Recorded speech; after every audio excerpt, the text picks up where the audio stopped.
Things are not okay in Oklahoma when it comes to college football. We start with the 7th-ranked Sooners, who have lost Heisman candidate quarterback John Mateer because he needs surgery to repair a broken bone in his right hand. The school announced that he is out indefinitely. ESPN reported the broken hand injury suffered in the first quarter of their game against Auburn this past weekend. Reports do say that Mateer could be back this season, but right now, out indefinitely. Michael Hawkins Jr. would start for the Sooners under center against Kent State in their next game, October 4th. They have Texas in the Red River rivalry coming up October 11th. Mike Gundy's out as the head football coach at Oklahoma State. He was in his 21st season at the school, all-time winningest coach in OSU history with 170 wins, but the Cowboys have lost 11 straight games against FBS opponents. Jackson Dart to start at quarterback for the Giants against the Chargers in Week 4. I'm Dan Beyer.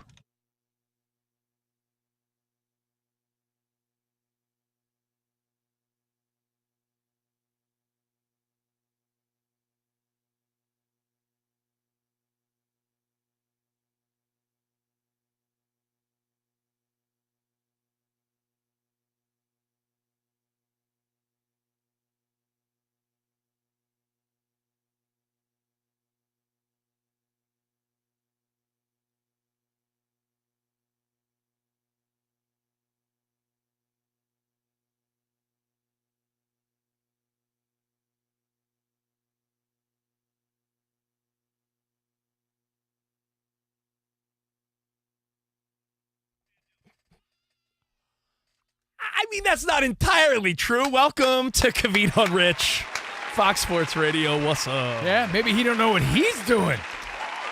I saw what he was saying yesterday. I'm just kidding. What's up, buddy? Yes! It's an exciting day. Yeah, man. Jimmy Kimmel's back. Yeah! I'm just kidding. I'm kidding again. I'm just kidding. I joke. I'm just kidding. Adios, man. Oh, adios. Covino and Rich on a Taco Tuesday. Steve Covino, Rich Davis. Hope you had a Lions sort of Monday night. Not a Mike Gundy sort of day. Dude. Yeah. Yeah, no. We got prizes to give away, Showtime Mahomes trivia, and we be rocking out. Let's go. Come on. We are happy for Guillermo, though. Yes. You know what? I do like Guillermo. We hung out with him at the Super Bowl. We were on the same flight, so he's employed again. You hung out with him at an airport, right? Yeah, we were like best little bros. Yeah. He's a likable guy. I was hanging with him. Someone said, "Hey, Covino and Rich." I go, "No, this is Guillermo." We're going to get to a bunch today. A lot of NFL. Baseball, 6 games left. I got like the nervous farts about the Mets. Sorry, Covino. You sure it's not that weak-ass El Pollo Loco taco you were eating? It's a damn good taco. But I do want to point out one thing to start the show. When the recently fired Mike Gundy gave us one of the best quotes in sports history.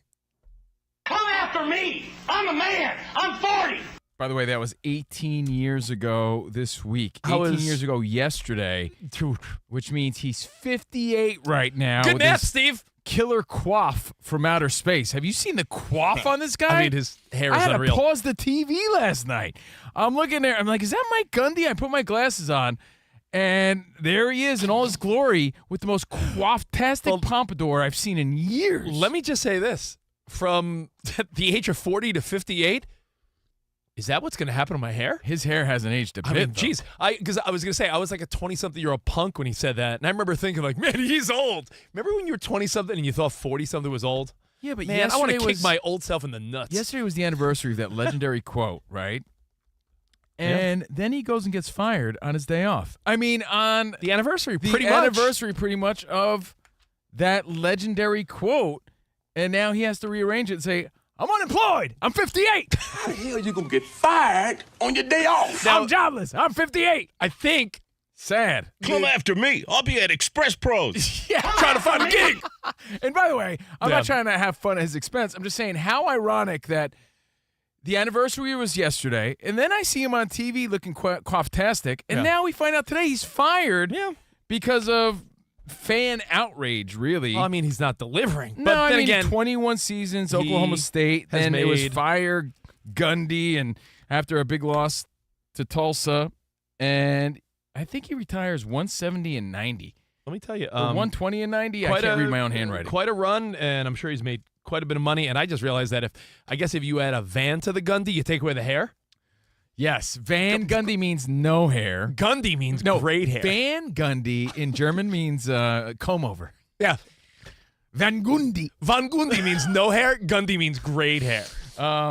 And Gundy, man, he looks like Frankie Carbone. Well, With that coif. before we kick it to some NFL and some baseball wild card races, I do want to say, hey, no one likes to see someone get fired, but Not at all, no. the guy's got a great head of hair and he has a great resume. I just and find it ironic that on the anniversary of that famous quote, a day later, he gets fired. I did want to point out how time is flying. We hate those memes like, can you believe it's as far away from 19 whatever as it is from the future? And I hate those memes, but we are celebrating the 20th anniversary this year of 40-Year-Old Virgin. So when Steve Carell was the 40-Year-Old Virgin, that was 20 years ago. Isn't that wild to think? Ah, hey, Rich. Time is a flying. The like last Jay 20 Stu years. always says, time's flying, man. God, he hates when people Time's say flying. I just kind of feel bad for the guy, though. I do. Yeah. I do. Could be And I fun. will say this. that. People get fired. I will Coaches say get this, let though. go. He left his mark in sports quotable history. I think it's a top 5 quote. I think practice.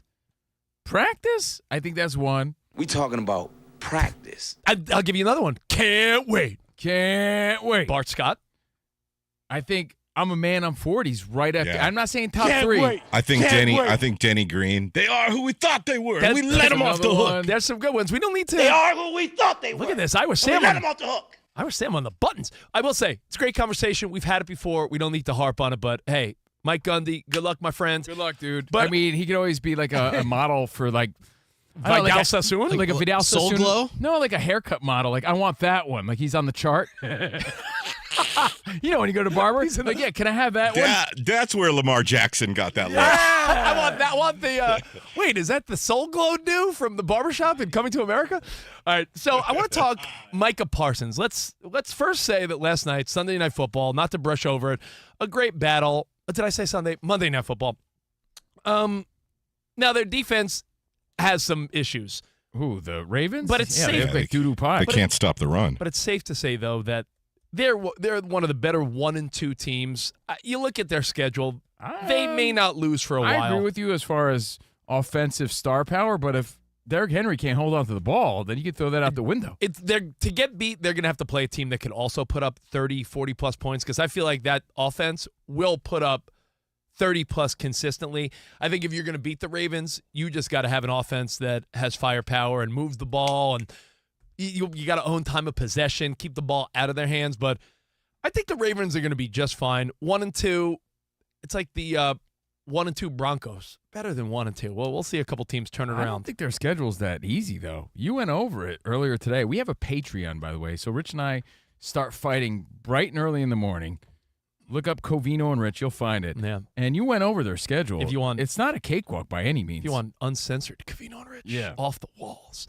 But yeah, real quick, do you want to schedule watch just for a second?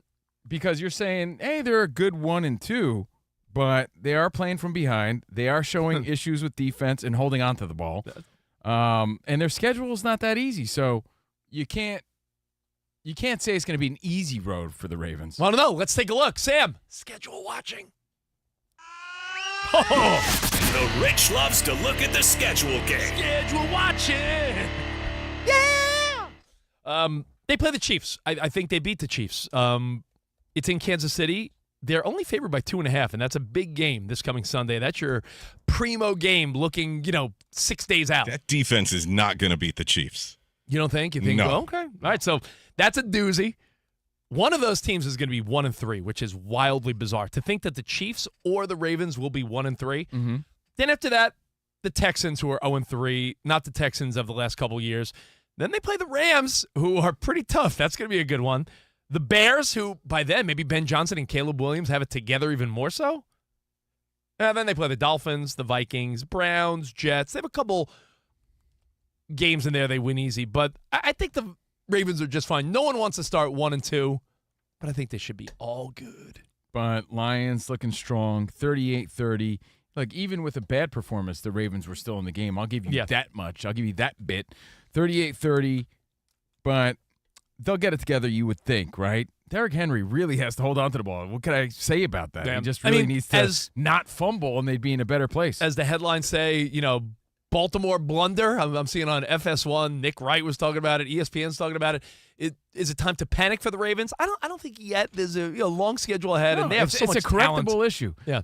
Hold on to the ball, because even with weak-ass defense, they would have been in the game. Yeah, no diggity, no doubt. How about his reaction where he flopped back onto the fell onto the bench, throwing a tantrum? That's what my 2-year-old looks like when he gets in trouble. Was that intentional, or was that like the jog off? Danny, when you trip, and you start jogging to make it look like the trip didn't happen? Did he stumble and then say, I'm going to dramatically roll? No, I don't think it was a stumble. It was more like his body was just having a reaction. It wasn't a stumble. It was more like a fumble. Yeah. Yeah. So we hope you enjoyed your Monday Night Foosball. Congrats on a big win to the Lions, 2-1 now. Yeah. But in the other football news of the day, Micah Parsons. Is it Parsons or Parcells? Yeah, yesterday you were mixing this up. Parsons. It was Michael Parsons. Micah Parsons. Micah Parsons in the news because, well, he's heading back to Dallas. Now, this is wild.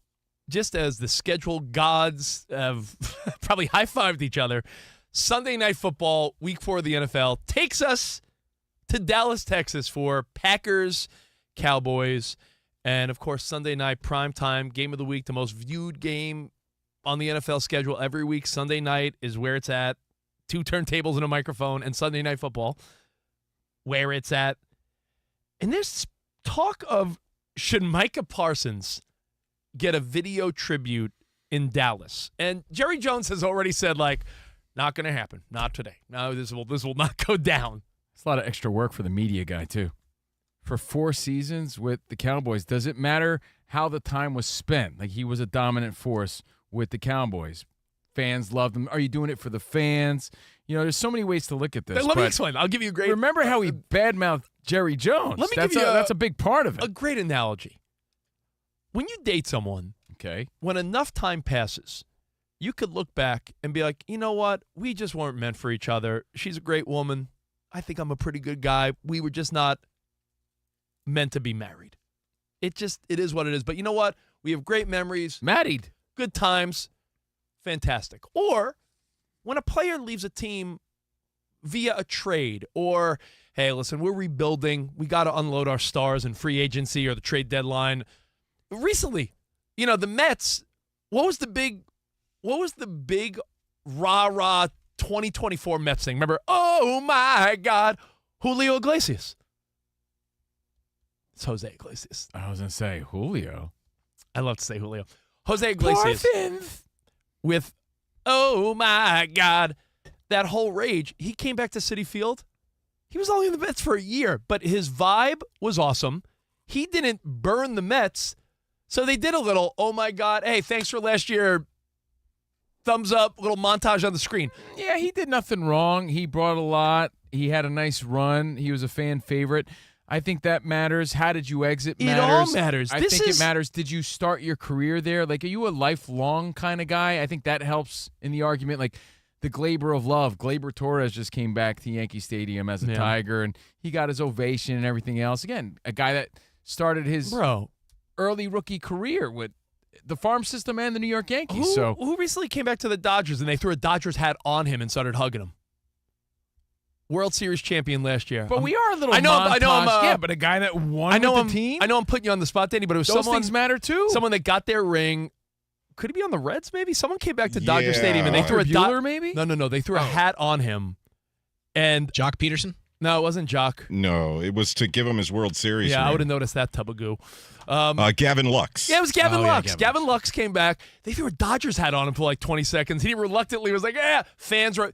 No one wanted to see Gavin Lux go. But that's another reason to celebrate. He had a championship run. He was part of that team. All these things are factors, but does everyone get a montage? Dude, I feel we're montage crazy. Enough time had had passed where the Mets felt it was okay to give Jacob deGrom a little video montage a couple weeks ago. But you see this in the NBA all the time. Bro, you do, but let me tell you, what do they say? The paint hasn't dried? What is the saying? The blood hasn't... Whatever it is. The ink, something about the ink. The ink, fool me once. Jerry Jones, we're talking like weeks ago, this guy told Jerry Jones to kiss his ass, essentially, and force this, and Jerry Jones is not pleased with Michael Parsons, as he liked to call him. So if you think Jerry Jones should give this guy a tribute, he should tell Micah Parsons to, I can't even say what I think Micah should tell him that, too. He didn't want to work with Micah's agent. Go kick rocks, go pound sand. Go kick rocks. They're both in... they both have fault in this. But you think I agree it's one of those too soon sort of things. Like if this happened a year from now, without a doubt, but it would be like your girlfriend dumped you for the mailman, and then your bro hugging the mailman, like, hey man, all good. I almost feel though, like Rich, in sports, this has become, as soon as they come back for the first time, we acknowledge them. A year out, it's too far removed. Yeah, this is too much too soon. And also, what did you win over the last couple of years? And by the way, is 4 years worthy? I get he's a star No, player. they drafted him. But to me, that's I feel like you got to have a standard, or else again, are you giving the media guy a bonus? 4 years. Because I think it has to be you won with the team, or there's a 5 year. I think there's hey, did he play more than 5 years? Did he win? You know what it's like? We work at SiriusXM and iHeart. Not everyone is worthy of a montage. Occasionally, I'll get an email at iHeart or Fox Sports or SiriusXM, and it's like, this is like my farewell letter.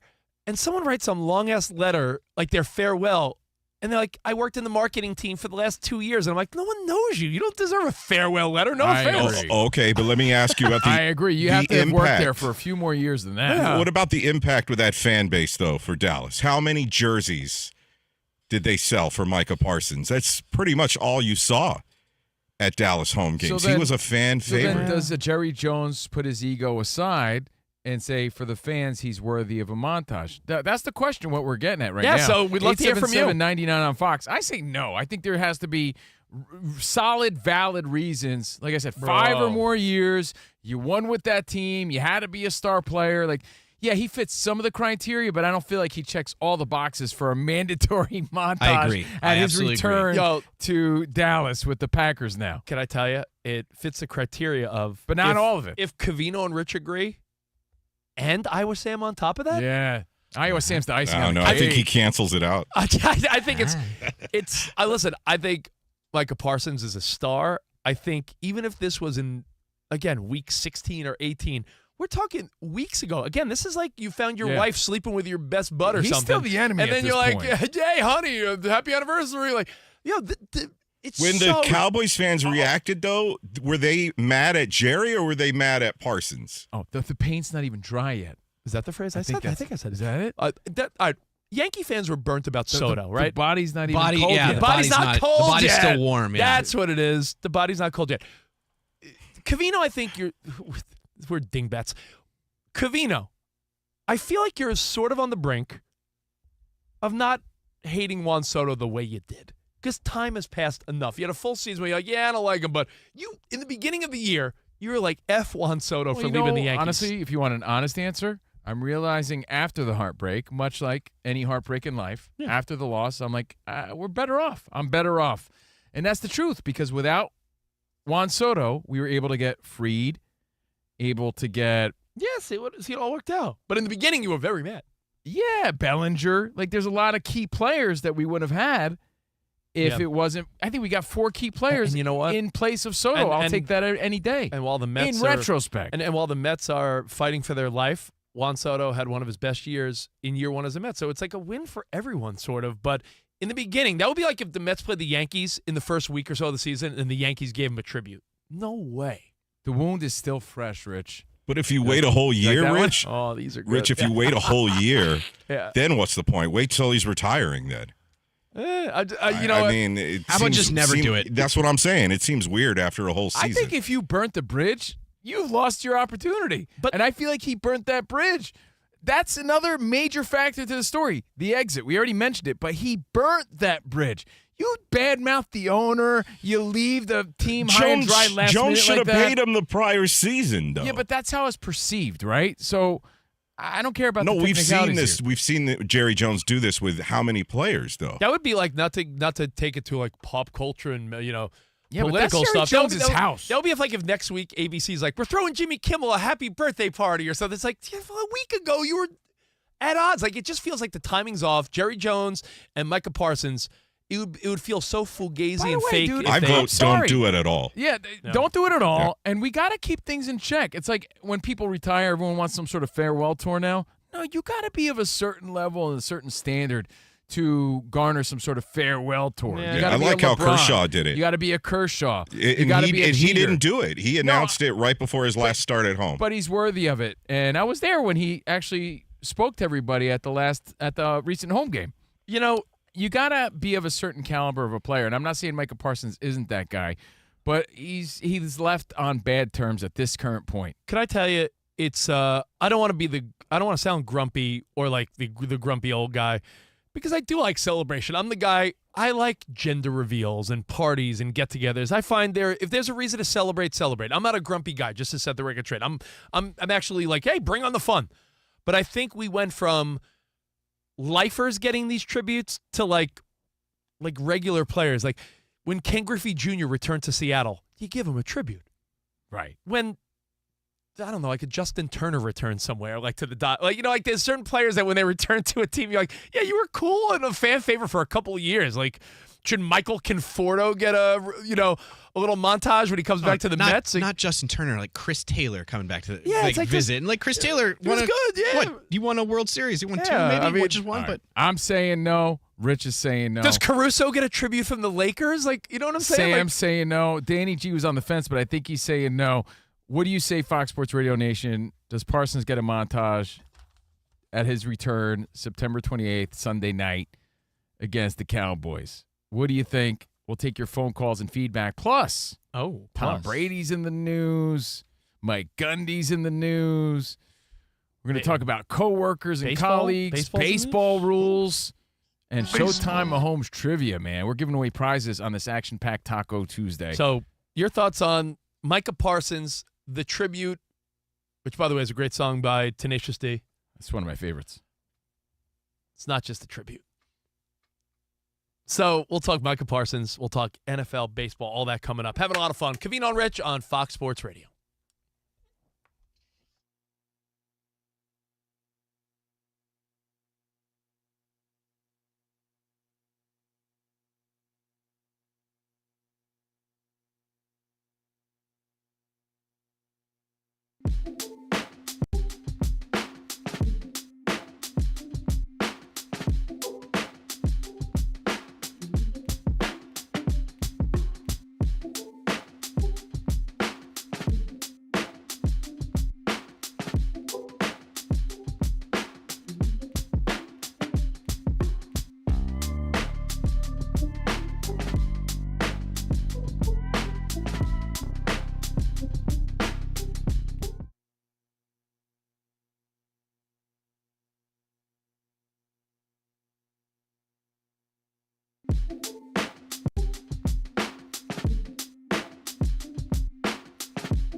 Now we got to get into the biggest story, I think, of the weekend, or shocker, I should say, shocker of the weekend. Everyone's Super Bowl bound Green Bay Packers lose to the Browns. That made me say, immediately. Now, let me preface my weekend real quick, Rich. Yeah, I was at the Dodgers game on Sunday, not because I like the Dodgers. I hope they lose. I'm a Yankees fan. How but dare my you. daughter, respectfully, Danny G, but my daughter was cheering on the field. I was so pumped about that. Her high school got to cheer on Dodger Stadium field, on the grass. I was like, that's so cool. So I was at the game, trying to watch the game, but also keeping one eye on the NFL. And I'm looking, I'm like, the Packers lost to the Browns? The Browns, arguably the weakest team, they beat the Packers. The Packers couldn't score a single point in the fourth quarter, and they let up 13 points to lose in the fourth quarter. That made me say, It makes me say, what's up with their offense? What's up with the Green Bay Packers offense where they can't score in the fourth quarter against the Browns? I don't know. To watch that game might have been a different story than just seeing the box score. You can't say Super Bowl bound and you can't beat the Browns. I'm listen, sorry. Everyone has their trip ups. It was a road game, and listen, it's why I lost my. Still a shocker. It's why I lost my big bet of the week. I remember I just had the Packers needing to win. We did a teaser bet. I do love seeing Joe Flacco's excitement. Still playing for something. That's sort of their Super Bowl to win in that way. I mean, that was a nice win for the Browns. It was a trash game that the Packers should have easily won on almost a chip shot last-second field goal. It's blocked. Some odd quick momentum goes the Browns' way, and I think the Packers leave Cleveland like baffled and stunned. I don't know if you felt the same way. DB, I know you're always keeping track of all the games. That game was weird all along. The Packers didn't do enough to put them away, and they let Cleveland hang around, and then just weird things happened. Yeah, I know the Green Bay fans are smarting over the loss because you're like, how do you lose to Cleveland? Yeah. But really the game, as you kind of lay out, wasn't much of a game, or it shouldn't have been a game for as long as it was. So for Cleveland to score those 13 unanswered in the final 3-13 or whatever it was, you would have thought that Green Bay would have been up 20-0 or 17-0. It's that feeling you get sometimes. You ever realize when a game, DB, is like 13-6 at halftime, and you're like, that one team with 13, they should be winning by 3 touchdowns, and they're only a touchdown up? That doesn't feel right. But it ties into what we were saying before about your 49ers. Maybe they're not the best team, but they're finding ways to win. The Buccaneers finding ways to win, right? They almost let that one. They almost let that one slip away. Or a Super Bowl bound team doesn't lose like that to the Browns. They still find a way to win. So I'm not saying it's over for them, but I'm saying they need to make adjustments. Green Bay had 14 penalties yesterday. Not that the Browns were perfect by any means, but Cleveland's got a really good defense. Offensively, they just haven't had things working, but you can't allow that team to stick around and think they have a chance.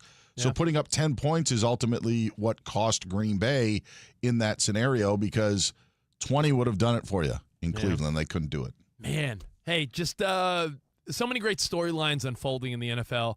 And that, to me, had a lot of people knocked out of survivor pools around the country. I can only imagine if people hadn't used the Packers yet and they're in some type of survival suicide pool or something. That was probably a top pick. Yeah, it was one of the top 5 picks. Seahawks had a lot because they were home against the Saints. Yeah. You know what? I'm glad you brought them up, DB, because they're second on my list. Seahawks dominated the Saints, right? 44-13. Yeah. The Seahawks, the way they won this weekend, might be tops over your 49ers moving forward. Seahawks 2-1. Listen, 49ers still undefeated, but moving forward, it's a little tougher. Take for away them. Nick Bosa, things look better for other teams in the NFC West. And I'll say this, not to be that guy, but if it's not for that block kick at the end of Philadelphia, I think we are raving about the Rams today going to Philadelphia and winning that football game. So when you talk about that division, and I know you're going to get to that at some point, it's a loaded division, and it's a short week. Seahawks and Cardinals play on Thursday night in an NFC West matchup. I think it is a better division than we think, and Dan Byer, you nailed it, because as an NFC West fan, with all due respect to our friends that are Rams fans, I very rarely root for anything Philly, but at the end there, I'm like, oh, come on, win this game, give us an L for the Rams, would help the Seahawks and Niners, and that was sort of sweet, I'll be honest.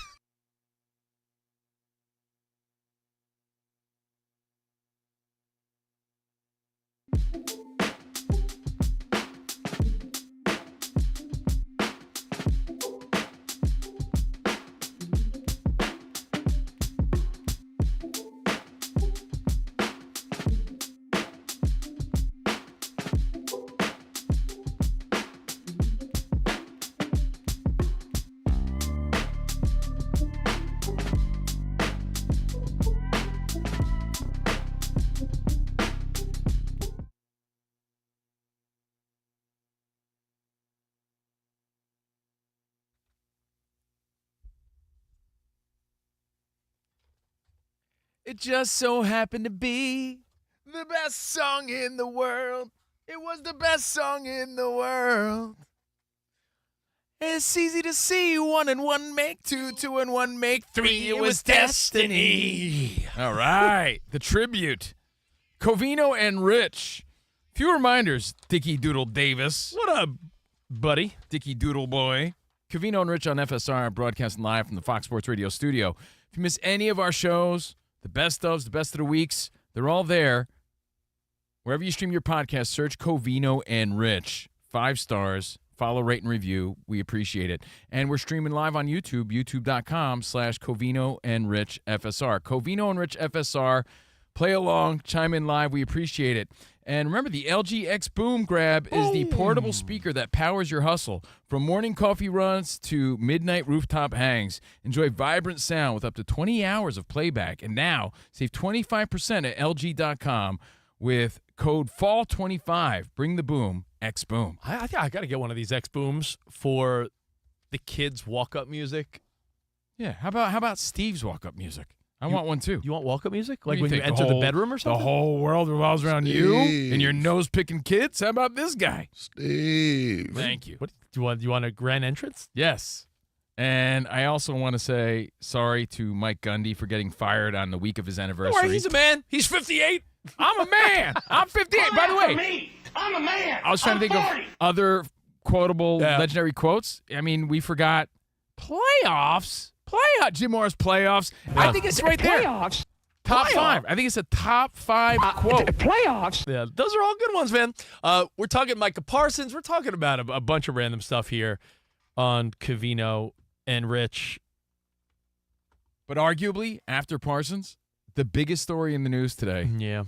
is that starting next year, I love how And it's I'm so. impressed to I hear love how that. it's so immediate. I Yeah, hate when 'cause- people. I hate when something's like it's a new rule and it's starting in 3 years. Like I love the immediacy of like baseball saying with you, that next year begins the robot era. Robot era begins. Happy birthday, Paulie. Strike 3, Is you're it, out. Wait, is it the robot from Rocky 4? Happy birthday, Paulie.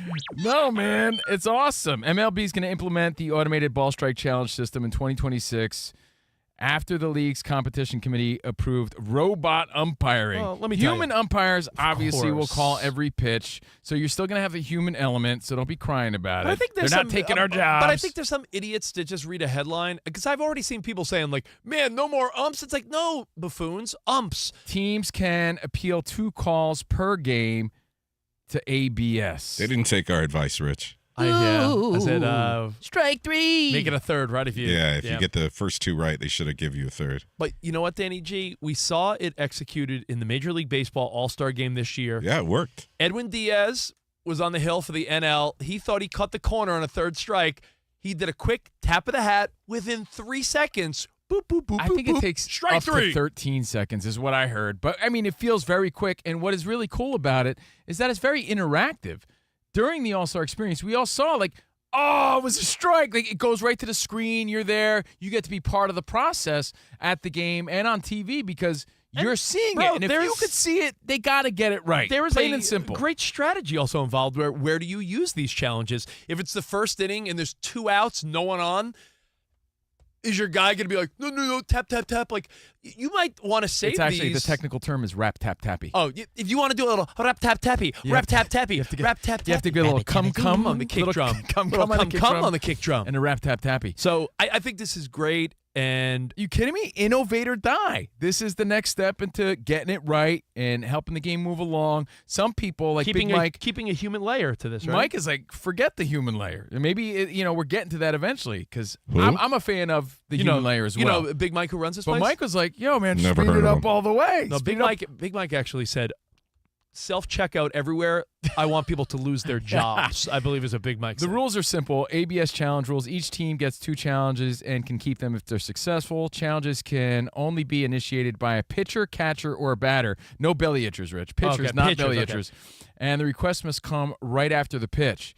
To signal a challenge, a pitcher, or catcher, or a batter taps his hat or helmet to the umpire. No help from the dugout, which was weird to me because that's obvious, but with all the ways they communicate from dugout to catcher and everything else. There's no way. If everyone's saying rule? challenge, Right. then you're going to do it. How are they going to implement that rule? Dan Byer, I'm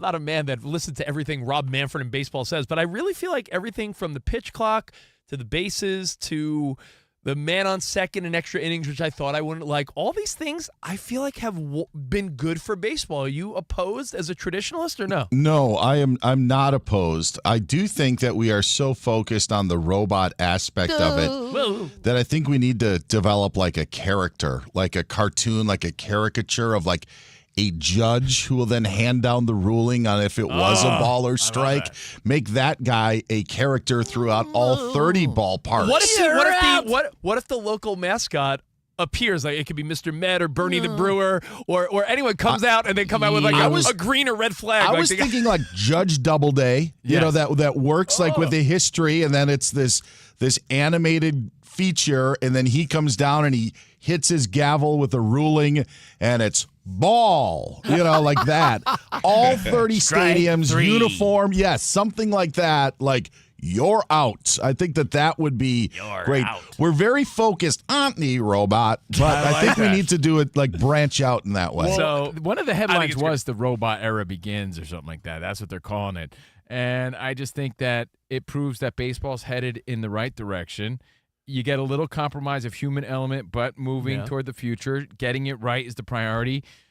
Anyone that doesn't like it, I think, is sort of off the mark. I do. I agree with that. I feel like the NBA, the NFL, other organizations have, for the most part, I feel like the only misstep with a rule change, and we all agreed, was, remember the pass interference challenge, and it was just so subjective. And I think we all agreed, like, all right, it was a good idea, but on any given play, you could be like, well, did he tug his jersey like a tad? Like, we figure these things out as a collective, and I think who's going to argue the game's sped up, game's exciting, baseball attendance is up, viewership is up. It's interactive. They got young star players now. Who's going to oppose 2 times a game for 10 seconds? Yo, it was 2-2, bottom of the 6th. Yo, that was outside. Challenge. No, dude, it caught the corner. Strike 3. Especially in a big moment, right? You want to get it right. And Dan Byer made me think of something else. Remember the game? Take it back on a Tuesday. Remember the game Karate Champ, the arcade game? You're thinking more like a robot version of stop, judge. Long pause. I was strike. Oh, sorry. Stop, judge, ball. I think if it was just a drawn-up character, you know, like he's got the long hair, maybe kind of looks like Ben Franklin a little bit, but he's the hated guy throughout all the ballparks, or the celebrated figure. I'm picturing Judge Wapner. That's interesting. Maybe like Judge Judy. Yes, there it is. Get the women involved. Let's do it. Steve Harvey. I love it. Show me the receipts. So, Strike. baseball taking another cool step, I think. And I know, Covino, we all sort of agree that it's no one's going to argue. Now, It's a no-brainer, I will say, if you told me the whole game's going to be robot umpire, I think I may have been like, really? That's I like the umpire. I like having the blue back there, but I think the 2 challenges, pretty cool. Love it. What's interesting, though, is the comments underneath the articles today, Rich. So many fans, and they're saying, why not just let the ABS system do the entire game? Yeah, I think that's too much too soon, even though I wouldn't really be that opposed to it. I do like the human element still. You may want to get there eventually, but it's like, think about like if you want to try something kinky in the bedroom. You don't go for it right away. You work your way up to it. Always starts right? with a pinky, right? Yeah, I mean, you just you what? gotta What? You know. But I'm just saying you don't. I'm saying like you don't go for it all at once. Talking about adjusting your battings. Of course, yeah, of course. What do you think? What do you think he's saying? All right, let's go to our buddy DB for an update. DB! Let's see what's going on with Dan Byer. I think each team should have a robot hitter or pitcher. So, like, if you want to throw 180, you know, to bring him in, like you can only bring him in for 1 inning. Yeah. But, I mean, you talk about throwing heat. You have a robot that can throw 180. Like Johnny 5. Amazing. Going to the robot. Or bases juiced, bottom of the 9th, you bring your robot up. Disassemble. He hits an 810-foot grand slam to win it. That would be amazing. It's like a baseball simulator. Do you ever play that game? Yes, That I was loved fun, it. man. Playing on was it out on the moon or outer space? like yes. One other baseball note to pass along, guys. Red Sox moving up Garrett Crochet's spot in the rotation. He's going to pitch tomorrow against Toronto. That would allow him to either pitch in a game one of a wild card series or even in relief if they need him on Sunday, depending how things shake out later this week. So Boston right now in that 2 spot in the wild card in the American League, but just a game up on the Astros and Guardians, who are also battling for that final playoff spot. Imagine if the Detroit Tigers go from by far the best team in baseball to missing the postseason altogether. It would overshadow my Mets collapse. Yes. I hate to sound cliche, but that's why baseball's it's a long season. It's amazing. That's the beauty of it. But I mean, there's ups and downs. When you realize that the Guardians and Tigers play the next 3 days, talk about anxiety and nervous stomachs in Detroit. Yes. Oh my goodness. Absolutely. In other news in college football, Oklahoma quarterback and Heisman candidate John Mateer will have surgery tomorrow on his right hand and is out indefinitely. ESPN reports that it's a broken bone in his hand. Sooner Scoop said it was a thumb injury. Regardless, Mateer's going to be out a while. He was the Heisman favorite. Michael Hawkins Jr. will now start at quarterback for Oklahoma against Kent State on October 4th. They've got Texas and Dallas on October 11th.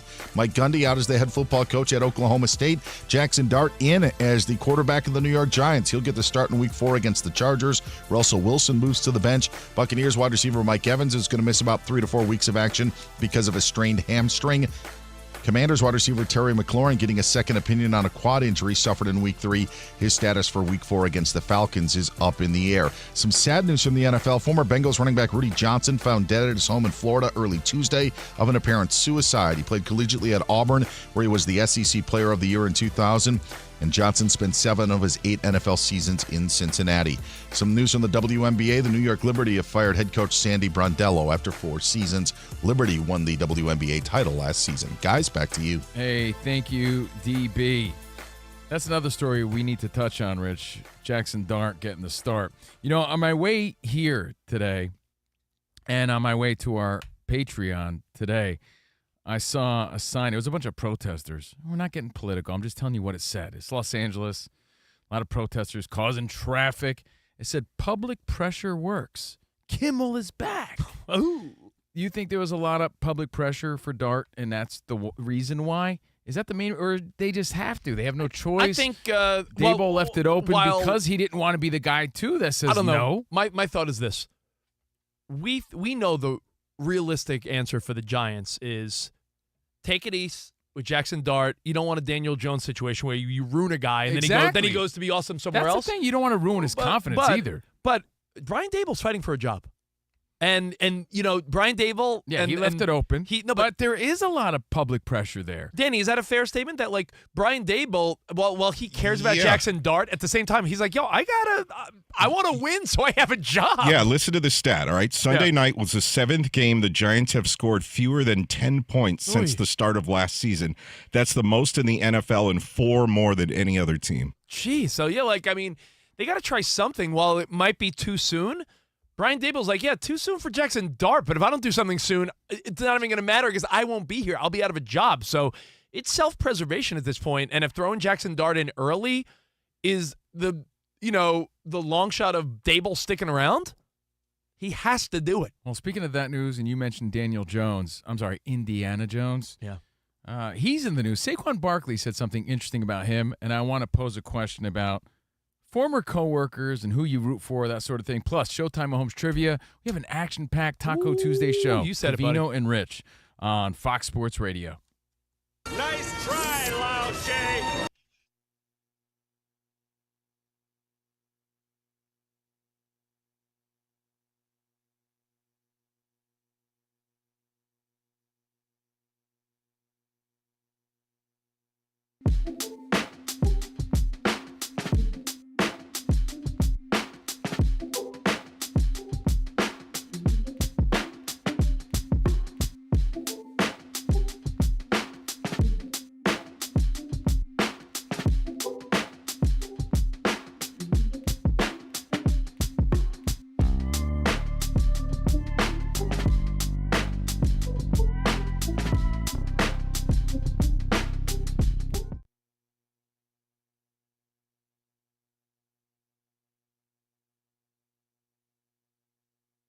studies show our grandparents have the most influence on us. So we know their story, and they sort of instilled that work ethic to us. But the newer generation, I'm not saying they got it wrong, but they think different. And we're seeing it in two related stories, and both of those stories are from superstar athletes, Luka and Puka. Luka and Puka. Lakers' Luka Doncic is not eyeing a LeBron-length career. He's very interested in ownership moving forward. Like, this is just a means to an end, just his pathway to something bigger. Yeah, I'm sure he loves basketball, but it's not the be-all, end-all. He wants to be a businessman. This is just part of the journey. Like, we always say it, I forget who originated it, but we always say, because when these dudes retire, athletes retire, they're an old man on the court, but a young man in life. I think that's a Derek Jeter thing, because I remember when Jeter retired, it was like, man, old-ass Derek Jeter. It's like, old-ass Derek Jeter's like 40. Old on the field, young man in life. So it's like, well, Luka's making all this money, but what's he going to do after that? Well, he doesn't have his eyes set on playing forever like LeBron did. Interesting. Rich, I was just going to say, in the article, he says that he looks up to LeBron as a role model for building a successful business portfolio, and he wants to learn more about that from LeBron. And good for him, man, but disappointing for us, right? Because you want to see the journey as a fan. But you also talk about, you and Danny G both watch that Shaq documentary on Netflix, where Shaq is involved in a million businesses. That's right, Reebok. Now, Puka, let's shift to Puka. L.A. Rams, Puka Nacua, said he wants to retire from the NFL around 30 years old. Similar to Aaron Donald Nacua, who was 23 at the time when he said this, said he wants to have a big family.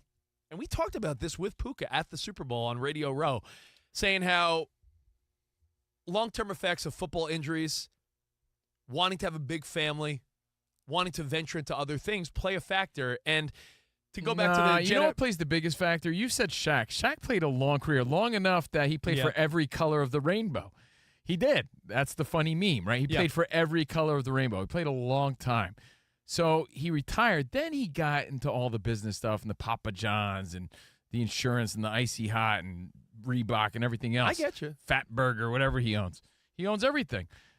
What this is when you overpay athletes, they don't need to play anymore. And you can say that's good or bad depending on how you look at it. I think we as fans get chipped, and that's just selfish on our part. Good for them on wanting to make moves. But you're cutting their career short. Their priority's not, creating that legacy, breaking records. It's like getting out because they don't need to play. They've already got their bank. Generationally, there's two layers here. Let me break it down. Generationally, you talked about our grandparents, the World War II, the greatest generation. Then our parents, boomers. Then here we are. And then, your kids are living a way different life, right? Generationally, your grandfather may have worked at the same company for 50-plus years, retired, like I said, got a watch, and he's like, I work for the electric company. And then he died 5 years later. Yeah, then he died 5 years later. Because he had no purpose. Younger people now are like, I want to live, man. I want to swim in a cenote in Tulum, and they're traveling. I'm backpacking through Europe, and they'll have like $600 to their name. You know what? Let me make this clear, Rich, because I don't want to talk out of both sides of my mouth. I think they got it right. You gotta, I had a friend once tell me, don't love your job. Job your love. Stop it. Job your love. Work-life balance is great. I'm saying selfishly as a fan, I don't like it. I think there's a balance. But good for them on realizing, like, yeah, man, I don't need to put my health in jeopardy. I don't care about the records or playing 20 years. I got hundreds of millions of dollars. You need one big contract and then call it a day and invest in something, and that's it.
Robot era Roll begins. Happy That's birthday, a Paulie. strike. Strike 3. Is it? You're out. Whoa! Strike 3. Stop. Judge. Ball. Robot era Roll begins. Happy That's birthday, a strike. Paulie. Strike 3. Is it? You're out. Wait, did you say Judge, the AL runner-up for MVP? Yeah, right. Yo, that clip is getting buzz. If you want to go to our Instagram, at Covino and Rich, also repost it on Fox Sports Radio. Covino, he's saying it's not even a debate. Aaron Judge over Cal Raleigh. It's and not a debate. If home runs and RBI were the be-all, end-all, where was his award in 2017 when stupid Altuve won? Okay, so hey, chime in, watch the clip from yesterday's show. Covino at his most fired up. When he defends the Yankees, it's like he's defending his family. Well, I don't want to get into it again because it's live. It's time for the Tire Rack play of the day. Okay. Covino and Rich live from the Fox Sports Radio studio. Lions running back David Montgomery went off last night. Yeah, buddy. Here it Goff is. takes, turns, gives to Montgomery. 2 hands on that football. There he goes over the right side. 25, 20, cuts to the right at the 15, down to the 10, down to the 5, to the end zone. Touchdown, Detroit Lions. Demo to the house, 31 yards. And the Lions have put this game on ice. Averaged 12.6 yards a carry, 151. I mean, that's pretty good, to quote Larry David. Lions win 38-30, courtesy of 97.1 The Ticket. That's the ticket. Lions Radio Network. That was our Tire Rack play of the day. True. For over 40 years, Tire Rack has been helping customers find the right tires for how, what, and where they drive. Ship fast and free, backed by free road hazard protection with convenient installation options like mobile tire installation. TireRack.com, the way tire buying should be. Again, Covino and Rich with Danny G on the phones, 877-99 on Fox. Sammy Sweetheart on the ones and twos. Spots on the videos, again, streaming live. We now stream live. You can chat live. Covino and Rich FSR on YouTube. And if you missed that conversation yesterday about Judge clearly being the MVP, I know people love the Cal Raleigh story, but we don't grade MVPs on a catcher's curve. There's no charity bonus points because you're a catcher. He leads in every other major category. Every one. If you missed it, watch the full show yesterday on the YouTube channel, Covino and Rich FSR, or social media at Covino and Rich. Any other thoughts on Dart? Because that's the other big story. We talked Micah Parsons and his return to Dallas. Should he get a montage? I think we're montage crazy. I think we are. Not everyone's worthy. You need to check off all the boxes, and you can't burn the bridge on your way out and expect the montage. We talked about the new MLB rule. ABS starts in 2026. Nobody here is opposed to that. If anything, we're saying, yeah, make the whole thing ABS. But I do like the human element. Jackson Dart's the other story. He gets the start. It's going to be exciting. It's going to make people want to take a look. The kid looks like he has the enthusiasm and potential of, you know. People love this kid. But you know what? That's the risk, right? You want to crush his confidence with a crappy-ass team? We don't know. But I have a question. If it was I don't think they're that bad. If it was but your last, if you were the coach. The Daniel Jones example is a great Yeah, example. but if you're the coach, man, if you're in there, if Steve Covino is Brian Dable, you guys got the same hairline. If you guys were the same dude, if your job was on the line. What are you talking about? I got a Mike Gundy hairline, bro. If your job was on the line, you'd care less about the future and feelings of Jackson Dart if your career was on the line. Like, again, if he was locked up and it's some like, hey, Harbaugh's going to be there a long time, or you're Sean Payton, we've invested in you in the future for Denver. Brian Dable's he's one of the coaches that are on the hot seat. Yeah, and he drafted this guy first for a reason. His care for the players is going to be less. I know that sounds bad, but it's true. You're fighting for your life, man. Well, we also have rookie examples now of C.J. Stroud and last year Jaden Daniels. So it's not always throw them in and they lose their confidence, and you got to have confidence in your O-line and have a decent running game. And if the QB, even if he's young, if he has good poise like Jaden Daniels last year, then he can obviously ride out the season with a lot of wins. I guess we'll find out.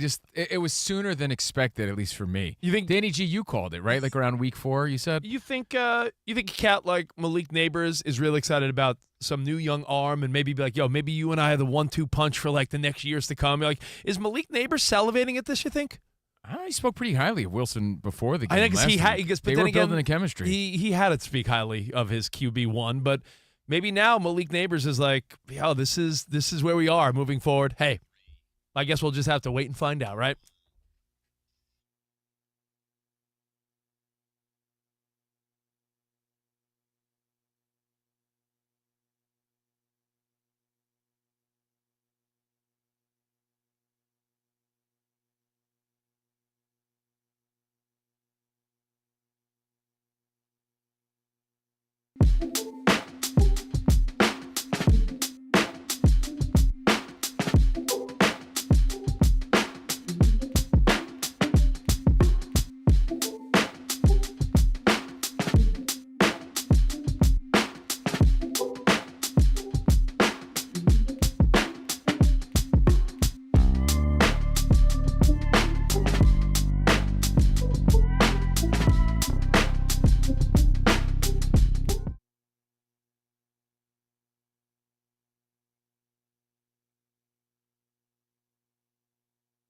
Are people for real? Like, stop. Are you for real? Stop it. Are you serious? I have to ask that when you say this. Or do people just want to get a hot take or be a contrarian or get that like or, be different? Are they daring to be different? Cal Raleigh is not the MVP. It's just so blatantly obvious to me, and that's not even being a biased Yankees fan.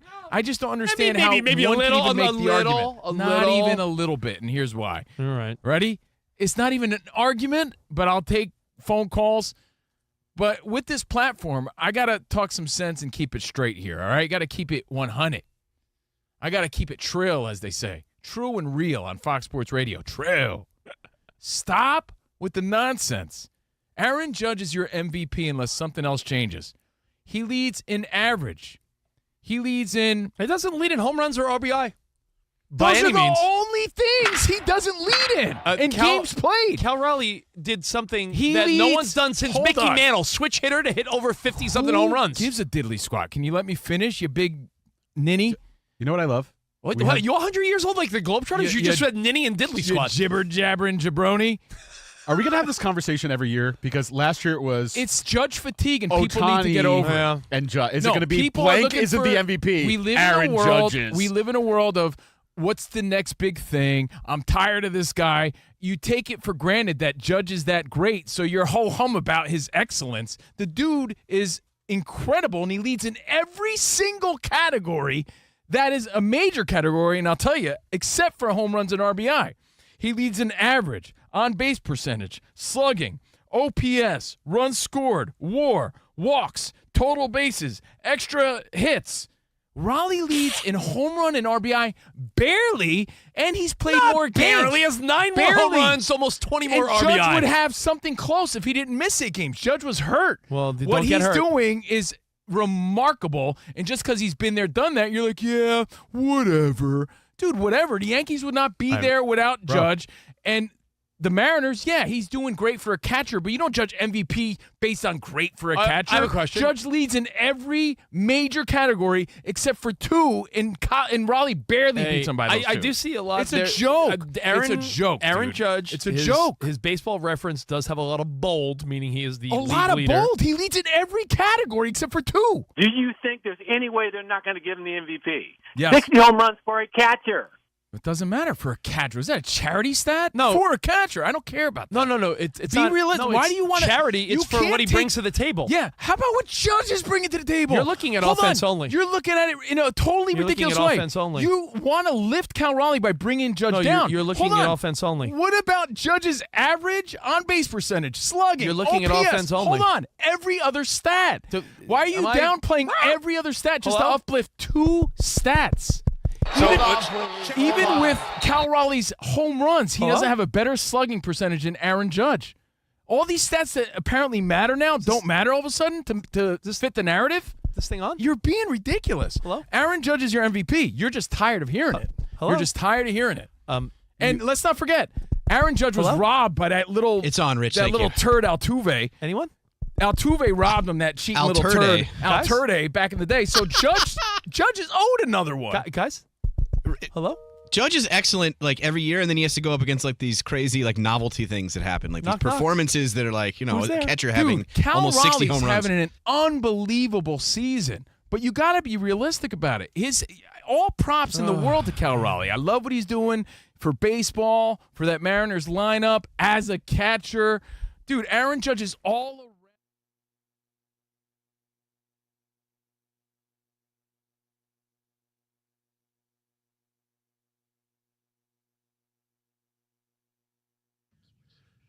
Leading Heisman candidate and Oklahoma quarterback John Mateer is out indefinitely as the school announced he will need surgery to repair a hand injury suffered in their win against Auburn this past weekend.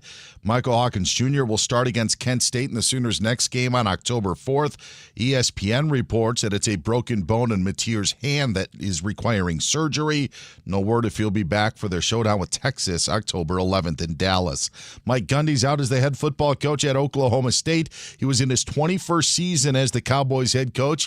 Also was a 4-year player at quarterback for the Cowboys.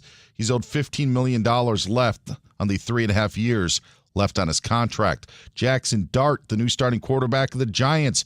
They're turning to the first-round pick over Russell Wilson, who will be the backup in Week 4 against the Chargers. Bucs wide receiver Mike Evans to miss 3 to 4 weeks because of a hamstring strain. I'm Dan Byer.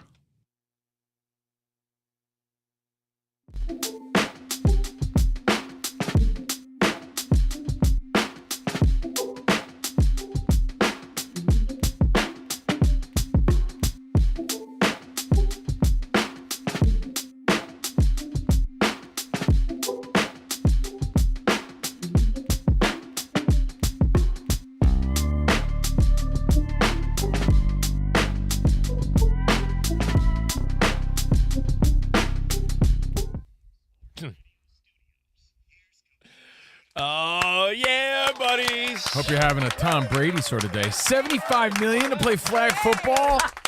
That's what I'm hearing, bro. That's what Portnoy's saying, and I can't argue that it's probably not far off because every star of the NFL, coaches, players are all like, I'm in. No one's in.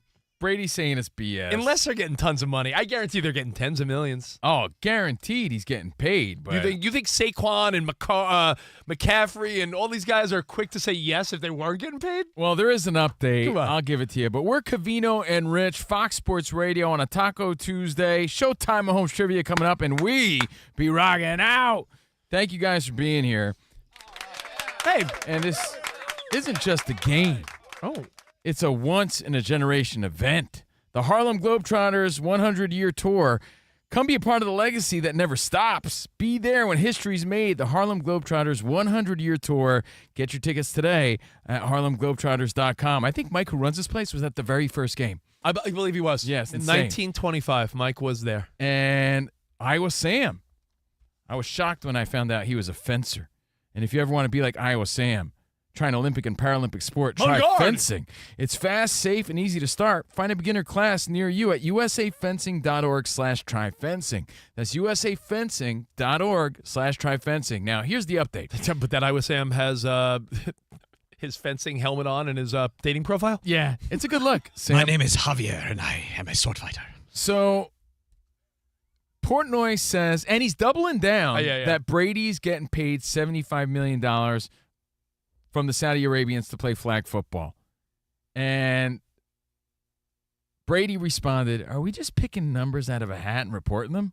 And while we're breaking news, Elvis is doing the halftime show, and Babe Ruth is going to sign some autographs for fans. And Brady also continued, I heard Dave prefers floppy pizza now that we're on it. Yeah. So he's saying that's not true. They got to be getting paid a lot, though. Maybe not $75 million, but Portnoy's saying that's the number he was told. I'm sure Brady's getting paid, though. Dude, it's like maybe not 75. Bro, but it's he's when you hear like, oh, Beyonce did some, Chic's Kids Sweet 16. You know the number's substantial. Oh yeah. Like it's when you worth hear all of their while, I'm sure. Yeah, come on. And we, the fans, I guess, and viewers, if we get to see, I'm sure reap all the benefits of this. But yeah, it'll be fun. So anyway, I hope you're having that kind of day, not a Mike Gundy who got fired sort of day. I hope you have his amazing hairline though, his amazing coif. That's pretty cool. He's blessed by the hair gods. Could I ask you a couple quickie questions real quick? And then Sure. Then I got a question about Daniel Jones, though. All right, so we'll talk Daniel Jones. We'll take some feedback, some phone calls. Well, first of all, if you live that mom or dad life, well, I want to direct you to a video. While you're following us on our Fox Sports Radio Covino and Rich YouTube page, if you go to my Instagram, @RichDavis, if you're living that mom or dad life, it's like my favorite video, so it's my opportunity for a second to just, talk about my kid for 10 seconds. My daughter got her first hit off of kid pitch, and when she gets to first base, when you see the excitement, when she pumps her fist, she's like, let's go! She's 8. Yeah. It's what sports is all about. It really is. It's like why we love sports so much. That's why we love sports. When you see a little kid get their first hit when they first play kid pitch, or you see your kid make their first three-pointer, it's a confidence booster. Your kid's first touchdown. These are the moments that give a young kid confidence. It builds the foundation, man. It really does. Dude, I've been riding off Little League confidence all this way, this whole time. If you don't think, we joke about it, but if you don't think Covino's Little League home run prowess gave him confidence, it absolutely did. So if you go @RichDavis, I posted the video. My daughter got a hit, and watching her excitement makes us all realize why we love sports. And while you're a little vulnerable and happy because it's a nice video, can you? I know you're going to end up winning this bet. I'm going to owe you at least $1,500 to $2,000 for this Mets-Yankees bet. Mm-hmm. Can you root for the Mets to make the playoffs? Just for the week, can you I would like find to see it in the your Mets. heart? Of course, I would love to see the Mets make the playoffs. They need the Reds because I never hated the Mets. They need to outplay the Reds by one game, and all of a sudden, I'm the biggest Pittsburgh Pirates fan. Skeens is going tomorrow. I'm in my mind, I'm like, come on, we don't want Pirates. you left out. We don't want you left out of the fun. Danny G and Dan, we're all excited about the playoffs. We don't want you to. I don't want to be the fade out. I don't want to be out. the weenie in the room, and DB's got his Brewers hat on, and the Dodgers and Yankees. I want to be involved, guys. I mean, you're always the weenie in the room, but yeah, I'm rooting for your Mets. What's up, Dan Byer? I love that video, and how great is it? I don't know, Covino, how many of the 27 home runs you have on video, but I'm guessing not all 27. Not even a single one. Yes. Yeah, so it could be fake. Yeah. That's amazing, and I'm sure, and I don't know if you guys have experienced this because our athletic careers ended a long, long time ago, but you still remember what the ball looks like coming at you when you had a big hit or what it was. So she'll probably remember what that softball was looking like coming into the strike zone when she hit it. So you remember really awesome. some of the voices, too, from your dugout, your coach, your family. And the video of my daughter, Emmy, the reason I bring it up is because we're all allowed to be proud parents with our kids. It just, we've been doing coach pitch, and she did T-ball. This was her first time where some girl was throwing some heat, and because when the kids walk, then the coach comes in to do coach pitch, and that's so much of it when they're that age. Yeah. So when she got her first hit off another kid, she was so fired up. She flexes, by the way. She flexes at first base. I've never seen this side of my daughter. And she goes, let's go! And I'm like, who is this little kid? Yeah, she has more ripped forearms than you do, Rich. That's true. I mean, she was really fired up. Was this music playing in the background? Yes. Should have been. You should do a little montage. And she does a little with the tornado. So she does a little flexing like Freddie Freeman. I know. So again, @RichDavis, and of course, follow us on the YouTube. We're live now doing video every day. I thought it was a little much that she did the worm to first base, though. That wasn't a bit much, but yeah. Yeah, and then she moonwalked to second. She was happy, bro. That was a little much, but aside from that, it was great. All right, so let's get to Daniel Jones. Well, we talked about dart, right? Yeah. And the risks involved there. There's a lot of risk reward. You're risking ruining this guy's confidence and career and foundation and start to his career, but he could turn it on and make the Giants a contender. With Scattaboo, he looked good. There's certain things that look good for the Giants. Maybe he steps up. Like Danny G said, you saw C.J. Stroud 2 years ago. Right. You saw Jaden Daniels last year. It's not wild to think a young quarterback could see early success. Yeah, but the Giants, they're like a bad woman. They're known to ruin a good guy. I know. So, I mean, Scattaboo. Look what they did to Daniel Jones. Dude, Scattaboo, Malik Neighbors, Jackson Dart. I almost feel like you almost have the framework and some of the skeletal pieces to what the Giants are building towards. There's a lot of potential there. You don't want to rush it, You need a line. You need some other weapons. There's still a lot of work to be done in New York and the Meadowlands, but this should be interesting. Jackson Dart, it's risk reward. I think the kid's got some, what do they call it, moxie? Mm-hmm. I think he's got some. I think he's the type that wouldn't be ruined if he didn't have success at first. I think he's got some huevos. Okay, but Daniel Jones was also in that situation, and it just never worked, never clicked, never the right fit for this guy. and his potential. He goes to Indiana. Now he's Indiana Jones. He's no longer Daniel Jones. He's Indiana Jones, and his numbers are comparable, like dead on to Josh Allen. So he went from guy struggling in New York with the Giants to Josh Allen-like numbers. He went from this guy stinks to, oh, wow, Daniel Jones is a really good NFL quarterback. But did you really think that he stunk, or did you think he was in a weak-ass situation? To be honest, I was sort of torn because as we all watch football closely, there were moments where you're like, yo, this guy's got some good football instincts. Right. He's quick in the pocket when he needs to be. I just thought that, yeah, maybe it was circumstantial. But you know what? It's a life lesson, Yeah. and we say it all the time. Maybe you're just in a bad situation and you need to move somewhere else. That's life. That's what the people say. And the story here is Saquon Barkley, who also got a second chance, won a Super Bowl, became the man on another team. They were teammates on the Giants, and Saquon says he's rooting for his former QB. In fact, he has a pretty good quote. Did you see? Did you Yeah, ever want he to say? says, outside of the Philadelphia Eagles and myself, I don't want anyone else to perform at a high level besides Daniel Jones. I find that to be really nice and endearing. That's a really sweet word. Yeah, right? they battled together in New York. They sort of battled and failed together in New York, but they both believed that there was more to this and more to their careers than what was in New York. He found success with the Eagles, and he's wishing his buddy success in Indiana. But that's it, because he has respect for him. And honestly, that carries a lot of clout, as the kiddos say, even though it's a word. Carries a lot of clout with me. Like, man, Saquon is saying he's wishing him well. That also implies that he always knew he was better than what was reflected in New York. And it also reminds you that he's a good dude. It also reminds you that there was a really good relationship between Daniel Jones and Saquon, and they were probably almost commiserating together. Like, we know we got something. Why isn't it working? And then they go other places and it works. And I think that's a very relatable sort of thing. You know, people that start out together. Like, there's dudes I root for that I started out in radio together, and I see they're doing, like my buddy Rizzuto does mornings in St. Louis. Yeah. We started in radio together, man. Seeing him kick ass in St. Louis and run that city, mornings in St. Louis. Like, I'm happy to see that because I know where we started.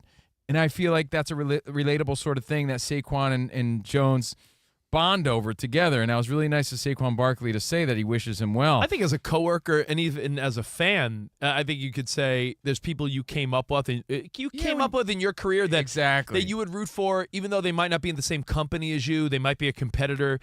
You do root for them. And I think as far as sports teams go, as a fan, there's guys that were on your team and it didn't work out. And there's a party that's like, well, you know what? As long as I'm not playing my team, I'm always going to – like, I always look at Jacob deGrom's box score, and I'm like, man, I hope that kid does good. Yeah, he's not a kid anymore, but, you know, I like to see that deGrom still has it. Danny G posed another side question, too. It's like, you know, we sort of – I mean, COVID is what got us out of ESPN. COVID happened, right? So the world happened, and contracts ended and that sort of thing. Mm-hmm. He's like, yeah, if you left sort of on weird terms like that, though, do you still root for the other people that you moved on from? Oh, there's people I root for at ESPN. And I pose that question to everybody. Like, do you root for former coworkers and colleagues? Do you understand where Saquon's coming from? I'll give you the analogy. Because I definitely do, but I wonder if everybody subscribes to that, or do you have what level you root for? An FU attitude? No, there's a level. You know what level it is? You ever go through a breakup, but it's not on bad terms. Like, you really, the girl was good, just not for you. And you're like, man, I really want her to be happy. I hope she finds a great guy. Just not quite as cool as me. Like, that's how your mindset is. Like, I want her to find a good guy, but not me. I think. And when you really break down what Saquon said, too, he basically said, I don't care about any other Giant or the organization or the I don't care about any, but Daniel Jones is my guy. Who do you root for at ESPN? That's an interesting one, man. I root for a lot of people, actually, now that you mention it, because we made a lot of good, I guess, friendships. I'll tell you what, when I see George Sedano's big head covering a big NBA game, I'll shoot him a text. I'm like, yo, George, you're killing it, man. We work with George. I root for George. I root for Gary Streisky. Yeah, Gary. Some of the guys from... Is that the Asian Covino? Yeah, Asian Covino, yeah. Gary Streisky. Gary? Yeah, okay. He's a younger, handsome Sports version Center of with Randy. They do a great job. Hercules. And Mauricio that work for Deportes. From Ahora Nunca. Yeah, they do a great job. I mean, there's certain people... Yeah. You want me to go over the list now of all the ones you hate? I'll give it to you. Who's on? Is Clinton Yates on when we're on? Because I'm not going to root for him anymore. If that's you could only moderate. You could root for him to come in second place. Yeah, I think it's a normal thing, but you rarely hear that, and that's why it's newsworthy, and that's why it stands out. It's Saquon taking a cool approach on his former quarterback, and I think that's a bond that we sometimes underestimate. Hey, remember Terrell Owens cried about his quarterback? That's my quarterback. Tony Romo, my quarterback. Daniel Jones and Saquon once had that relationship, and he still roots for his dude, and I think that's pretty cool. That's my quarterback. So that's the story. Any other colleagues in your life that you still root for based on that? I think it's okay to do so. No diggity, no doubt. Now, we got a lot still to get to here on CNR. In fact, you want to say hi to Jason in Texas? He's been on hold. He just wanted to touch on some of the things we spoke about first hour, everything from Jerry Jones saying hell no to a Micah Parsons tribute, robotic umpires, Jackson Dart. We've covered a lot. We'll take any phone calls. 877-99 on Fox, and, of course, everything at Covino and Rich. What up, Jason? What's up, Jay? Hey, guys. How are you? We're good, man. What's on your mind? Great show. Thank you. Hey, two quick things. Number one, Jerry Jones does not want to rip that Band-Aid off again and open that scab because that was not a popular move for people down here. Yeah. Number two is somehow you got to get movie rights for the robot umpires to put Bob Uecker on there saying just a bit outside. Oh, some old school, some Bob Uecker AI. Get the family permission. Just a bit outside. Oh, thank you, buddy.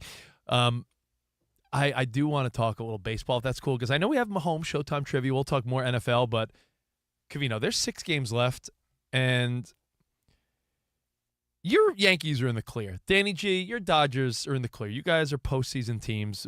Barring some wild, ridiculous thing, you're in, right? Have they both officially clinched some type of wild card spot? Yeah, Dodgers are definitely in the postseason. And what's cool about this season is you could say that the Brewers have all the tools to take it. But history shows that the best record doesn't always come through. As the stat shows. Rarely comes through. The stat showed that 7 out of the last 30 World Series since the strike year and baseball came back with the wild card and all that, 7 times in 30 seasons, the best team won the World Series. So factor that stat into this equation. Plus, I don't think they're battle-tested and ready for this moment. I don't know. It's yet to be proven. I mean, who knows? I'm just saying it's yet to be proven, right? But you factor that into this, it's anybody's season. Like last year, I'm like, man, the Dodgers are so dominant, right? And the Yankees were so good, but you knew the Dodgers deep down had it. I don't know whose season it is. That's what makes it extra interesting, I think, heading into the postseason ghost season. Dodgers and Padres are both postseason bound. They're within a couple games of each other. There's no domination there. Milwaukee, Dan Byers Brewers look the best, but you're right. It's truly who's hot. Man. I saw a locker room talk given by Yelich that really shows you what a team leader he is about living in the moment and how if we go the distance, we are not only friends now, we are part of each other forever. And on a side note, we interviewed him like the nicest guy, like such a nice dude, so unassuming. He's a West Coast guy. He's a local dude, right? Yes. Agora Hills, California. Yeah, meaning like he didn't walk around like he was a superstar. He was just like a nice, humble kid, and meanwhile, this guy's hitting bombs. I'm hoping the Cubbies continue their losing streak. They lost 4 to Cincinnati, which helped my Mets not one little bit. Cubbies are in, and I think the team, if you had to pick a favorite right now, I think it might be Philadelphia, but then you could say, well, Zach Wheeler, their ace, the guy that would start game 1 in any series in baseball, is out. So where does that leave them? Not in a good situation. And, Detroit, who is the best team in baseball for most of the year, could very well not even make the playoffs. Right. Playoffs. So think about that, like just at the All-Star break. And so Wheeler's out. Yeah. Skubal and the Tigers may not make the postseason. Mizorowski's probably coming out of the bullpen for the Brewers in the postseason. Yeah. Like things have it's changed so much since mid-July. At one point in the year, the Mets were 20-something games over 500. They are now 80 long season and 76 with 6 games to go. And then you wonder, like, I have friends that are talking about, well, they're playing this team. I think at this stage of the game, anyone could beat anyone. Baseball, that's what's crazy about baseball. It's not like this postseason, especially. I really feel it's up for grabs. It's whoever catches fire at just the right time. And on any given day with the starting pitching, and nothing matters in baseball as far as all that stuff. Meaning in football, when the Browns upset the Packers, it's like, oh my God, how could that happen? In baseball, the Mets could sweep the best team, and then they lose 2 out of 3 against the Nationals. We got 6 games to go, and there's a part of me that's like, if you sneak in, do you really genuinely feel like sneak into the playoffs and all is forgiven? Because I have Met fan friends that are like, they don't even deserve it. In fact, I almost hope they don't make it. And I'm like, why, dude? If they sneak in, then it's almost like. Well, that's a conversation in itself. Like, do you want to be teased and be dragged through the postseason just to be let down, or would you rather them not make it at all? But my point is, win 84 games and way under deliver, but you made the postseason. If you made the postseason with 100 wins, really pessimistic. Yeah, it's wild to me. Toronto, your Yankees have this weird shot to catch up. Toronto's only 2 games ahead with 6 to go. So baseball in a really cool spot right now. And the rest of the Yankees games are easy games for the most part. Cleveland trailing Detroit by only a game, and they're about to start a 3-game set within an hour. So, baseball's popping. We've been saying it all year. I don't care what anyone says. It's anyone's season. Baseball, baseball, baseball. And next week, I heard good old Mad Dog Russo, your old pal. I miss Mad Dog. Hey, what's going on, buddies? I root for him, though. Like Saquon and Daniel Jones. Mad Dog Russo made a great point. The teams that have clinched that will probably have a first-round bye, Milwaukee, Toronto, Cleveland or Detroit, right?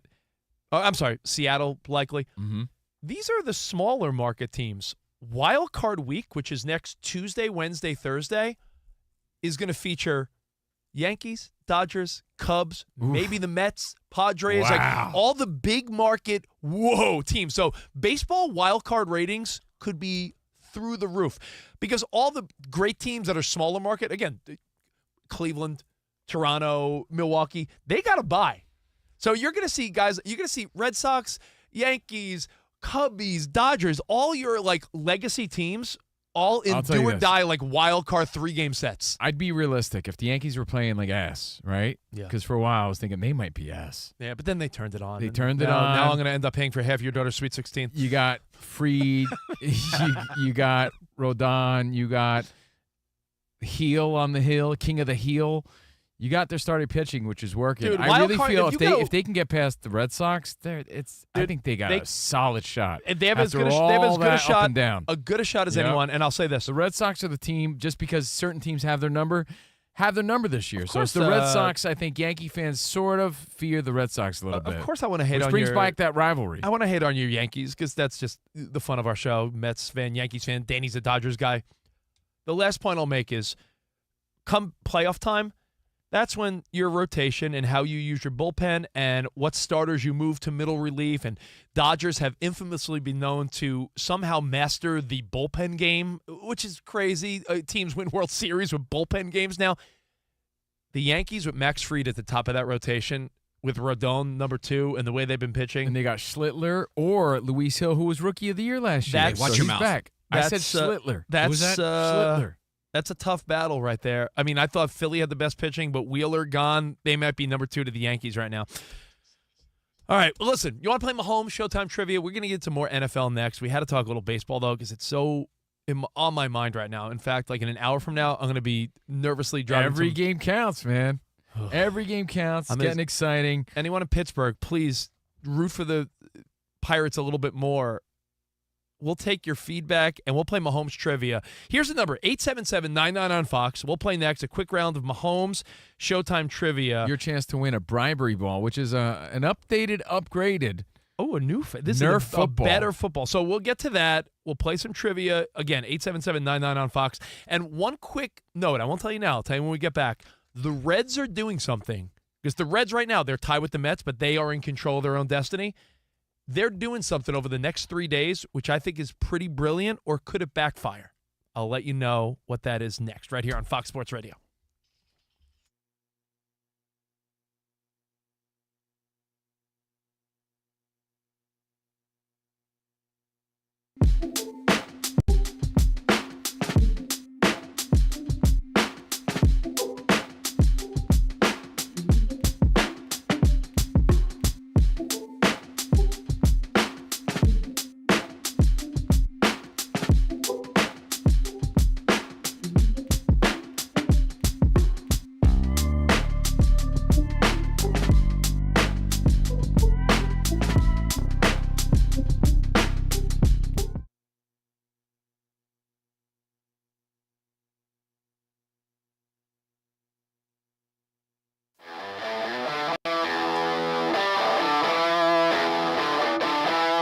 wrong. This is Covino and Rich. Do it. But we start off with baseball. Yeah, it was a thought I had yesterday because my Mets have so under-delivered this year. They really have. But, big win today against the Padres, so you got to give them a thumbs up for that. But when you look at the Mets lineup, they should not be a team that's going to win 80 games and sneaks into the playoffs. The Mets should be a team that wins 100 games because I even asked you, who does not like the Mets? You're a Yankees guy. I said, who are the top 3 guys on every team? And is anyone compare to what the Mets are bringing? And the answer is yes. You think so? And we're calling this who's the best big 3 in the MLB. Yeah, move over, Ice Cube. This is our baseball big 3. That's right. But this is the potential playoff edition, and we're going to break it down. The Mets have 105 total home runs of the big 3. Yeah. Dodgers, 91. Yankees, 110. But they also have Stanton. Yeah. Phillies, 96. Padres, 55. Seattle has 113, more than all with their big 3 combined. That's not even counting Polanco with his 24. Again, but when you start adding the fourth guys, it's John the Carlos, Mariners, the Nimos, the Castellanos, if you start adding those fourth guys, you realize why these are the playoff teams. And I think, unfortunately for me as a Mets fan, you're realizing, why are they not better? Because all the other teams we're talking about are playoff locks. And the Mets are still fucking fighting for a wild card, which shows you the Mets this year, fun fact, it's not that fun, have used more pitchers this year than any team in Major League Baseball history. Do you hear that? In history. I'll give you the top 3, though. It's Seattle, Yankees, Mets. No, it's Dodgers. I mean, I think you take out the Yankees there because, dude, are you not hearing the math? Freddie, Mookie, and Ohtani come really? into the postseason. Grisham has 33 home runs. Mookie has 19. But get off that. It's 2025. Okay. It's 2025. Okay. Belly has 29 home runs. Grisham was a fucking platoon player last year.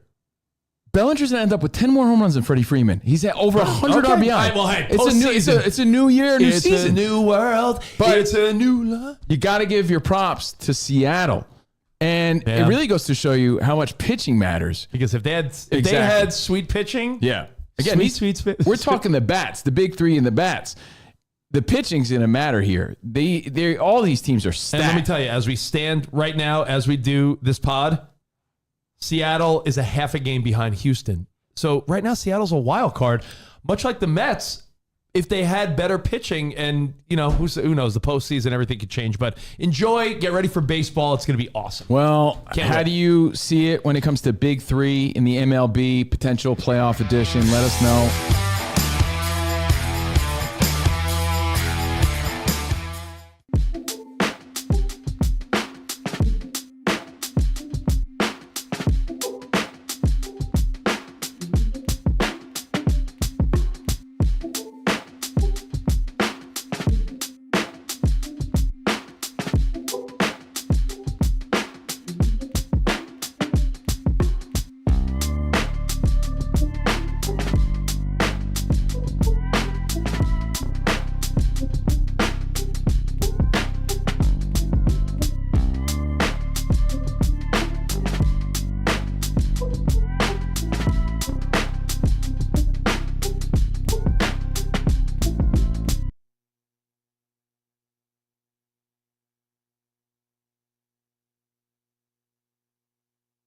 Can I just vent about fundamental baseball for, you could even set a 1-minute timer.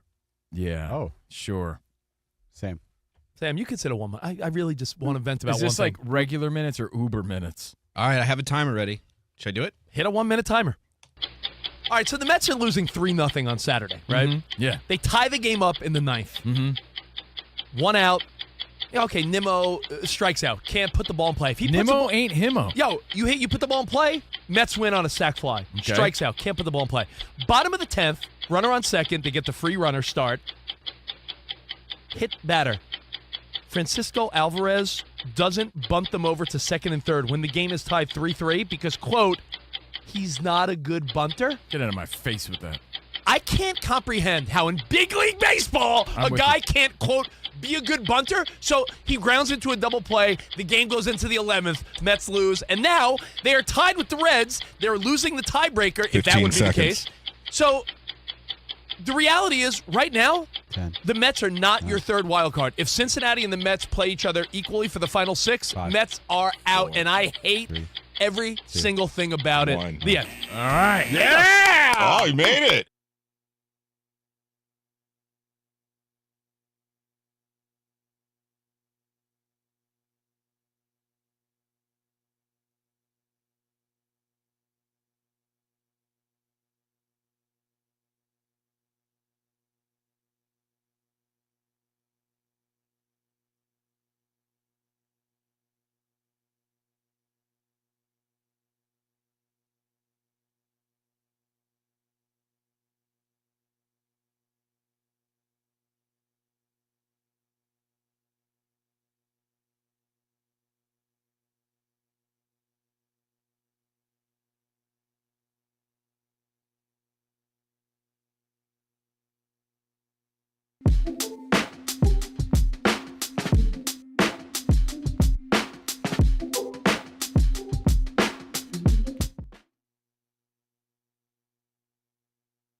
Hey, welcome back to the show. Hope you're having a great day. Yeah. Hope you're enjoying some tacos on this Tuesday. I did, in fact. Hope you enjoyed your Monday Night Foosball the way the Lions did yesterday.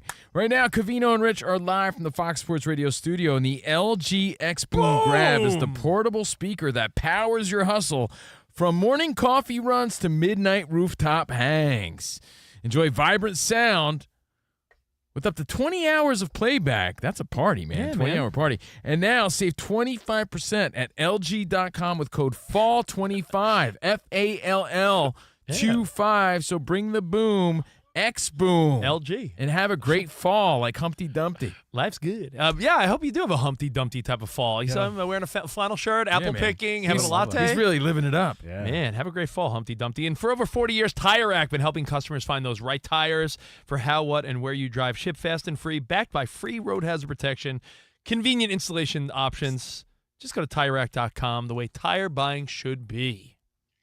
All right, now it's time for a little Showtime Mahomes trivia. Let's go. The mostly lovable Patrick Mahomes. Truth is, I want everybody to love me, not just the refs. It's time for some NFL trivia. I'm here. Yes, we know you're here. All right, Patrick Mahomes here to play Showtime Mahomes trivia. All right, FSR Security walking our broke Patrick into the main studio. All right, guys, what's up, fellas? Hey, what's up, Patrick? How are you? Feeling good, man. Congrats on your first W of the season. Better believe it. And number 2 against the Ravens. That's right. Next week, let's go. Good to see you, buddy. Let's meet the You contestants. think they're going to beat me with all those fumbles? No way, buddy. 24. Where does Henry get his dates at? Fumble.com? Good one. Get it? Bumble, fumble? Hey, good job. You have a dad haircut and dad jokes now. All right. Hey, my haircut's tight. No, it's not. Like 24. Rich's jeans. Hey, happy 30th, by the way. Happy belated. All right. 24-time winner Rich Davis. Hola. 21-time champion Dan Byer. Hello. 9-time winner Spotty Boy in the house. Let's make it number 10.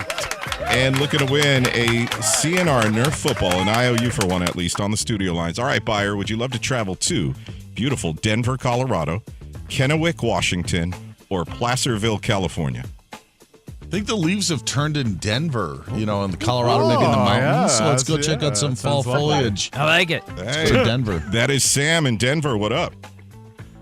Hey, Danny G, not much. Ready to see what's going on. Yeah, the aspens are turning. It's about to snow, so we got to go fast.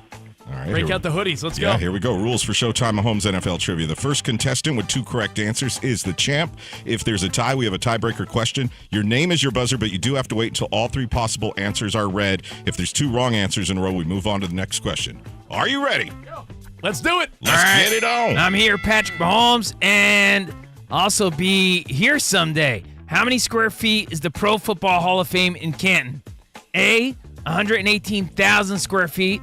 141,000 square feet, B, or C, 73,000 square feet. Sam. Up. Oh, Sam got in there first. 73,000. No, sorry. Rich. Rich for the steal. Patrick, I'm going to go with the middle one. 118, A. Yes, correct. That's right. It was Boom. originally 19,000 square feet, before 3 expansions. And speaking of square feet, this guy Spot here has the squarest feet I've ever seen. Okay. Our video guy. That was unnecessary. What does he wear? Does he wear square Jordans? What are those? Thanks. What are those? That's enough, Patrick. All right, Rich is halfway to a W. We move on to round 2. All right, round 2, Patrick Mahomes. Showtime Mahomes trivia. What was I once quoted saying about self-confidence? A, never change who you are and be the best you could be. B, after the Chargers smashed us in Brazil, I couldn't even show my face for some fogo de chao. Love Rodizio. Or C, in middle school, I went through a bit of an awkward phase, but I got to the other side and stayed true to myself. Sam. C. No. I mean, I don't know. I like how Sam is. So A. Yes. Yeah. I like how Sam is swinging there, though. All right. Swinging for the fences. Round All right, 3. So Rich and Spot on the board as we go to the third round. Okay, I'm here. I know this well because I'm 4-0 against them. What is the name of the Jacksonville Jaguar Stadium? A, Everbank. B, M&T Bank. Or C, Everready. Dan. Buyer. A. Yes. A, Everbank. I'm 4-0 there against them. That's my spot. You know, Dan Byer, what's funny is I feel like when I was a kid, I could tell you every stadium name, and now as an adult working in sports radio, I'd be 50-50. It's really tough. Remember when you were a little kid, that was one of your little memorization things? Yes. Like, I know every stadium and ballpark. They were cool names. Now they're like Acrisure and Meadows Bank and just generic and they names. changed frequently enough. Yeah. Remember the 49ers? That Monster, 3Com. Like, there's been a million That's of them. right. Yeah, Yes. All right, so a 3-way tie. Rich, Spotty, Buyer as we go to round 4. All right, round 4. Who rushed for the most yards in week 3 of the NFL season? Was it A, Jordan Mason, B, James Cook, or C, David Montgomery? Dan. Buyer. Oh, yeah, he gave you a couple seconds We there. gave you the beat, Sam. C. Yes, David Montgomery. Buyer is the winner. Ran for 151 yards in his Lions win over the Ravens, and we're going to win all over the Ravens next week. And before I go, guys, would you rather Metallica, Taylor Swift, or Adele for halftime? Metallica. Oh, I'm going to go your pal Swifty, Patrick. That's what I'll take anybody over Adele. I'm just saying. Nothing against her. She's great and all, but come on now. Are we trying to put people to sleep or have a good time? That's what I'm saying. That's what I'm saying. I mean, you hope to be there, right? All right, you I hope hope to be in that. the game. That's what I'm saying. I hope to be there. So, hey, I'm rooting for Swizzle, but I'll take Metallica. I'll take anybody over Adele. Who knew Patrick didn't like Adele that much? know. All right, later, Patrick. Thank For you, halftime, Patrick, get and out of here. All right, guys. Thank you, guys. That's DB's 22nd win. Hey, Showtime congratulations. Mahomes trivia. Save some for the rest of us, Dan. Well, speaking of DB, let's go to Dan Byer for All an right, later, update. guys. Thank you, Patrick. Yeah, and thank you, Sam, for playing. Yeah, later, buddy. Thanks, I Sam. thought you were thinking Sam, our Sam, but we had a double Sam. I'll thank Sam. Thanks, Yes, Sam. Thanks, Sam. Bye, Sam. Heisman favorite in Oklahoma quarterback John Mateer out indefinitely as he will have surgery tomorrow to repair a hand injury suffered in their win last Saturday over Auburn. Head coach Brent Venables says they expect Mateer to return this season. Oklahoma State fired head coach Mike Gundy as he was in his 21st season at his alma mater. The school owes Gundy $15 million as he had 3.5 years left on his contract. Giants are starting first-round pick Jackson Dart at quarterback in Week 4 against the Chargers. Russell Wilson will serve as the backup to Dart on Sunday. Tampa Bay Times says Buccaneers wide receiver Mike Evans going to miss 3 to 4 weeks with a hamstring strain. Commanders wide receiver Terry McLaurin's getting a second opinion on a quad injury that could force him to miss Week 4 against the Falcons. Tennessee Titans head coach Brian Callahan has given up his play calling duties. Coming up in Week 4, quarterback coach Bo Hardigree will be calling the plays as they face the Texans. Texans today released veteran defensive back C.J. Gardner-Johnson. Major League Baseball will use the automated ball strike challenge system in 2026. That's not only spring training, we're talking regular season and postseason as well. New York Liberty fired head coach Sandy Brondello after 4 seasons and just 1 year removed from winning the WNBA title. Guys, back to you. Thank you, Dan. Dan Byer, you're the man, as always. Thank you, DB. Patrick, huh? Good to see Mahomes in That here. guy is in a zone. He's looking a little more confident, though. Yeah. So after a win, it's good to see a confident, relaxed Patrick Mahomes. You know, Danny G, you got in my head because remember I said, like, oh, they're going to crush the Chiefs, the Ravens, even though they're 1-2. The Ravens just look like they can't stop much, right? I mean, their defense look like ass. Their defense might be ass. So with that said, like maybe the fact that Baltimore's only favored by 2. I'm sorry, buns, as the kids say. The fact that the Ravens are only favored by less than a field goal. I thought there was going to be like 7.5. So the Ravens look like they're going to have to be in some shootouts now. So we'll see. Now I said before, what are the Reds doing that I think is a cool move, but I wonder if it backfires because sometimes you get a young team. Like the Reds are a young team, right? They're no longer your Joey Votto Reds. They're your Ellie De La Cruz, some young kids, right? Because they have a 3-game set against the Pirates, which, by the way, I was saying, can you throw that game on in 2 minutes? It starts at 3:40 Pacific time. Reds, 3 games at home before they finish the season against the Brewers, which I'm hoping Dan Byers' Brewers sweep the Reds, help the Mets. Who knows? But the Reds are practically giving away tickets. I heard our buddy Bursch and I were talking about this.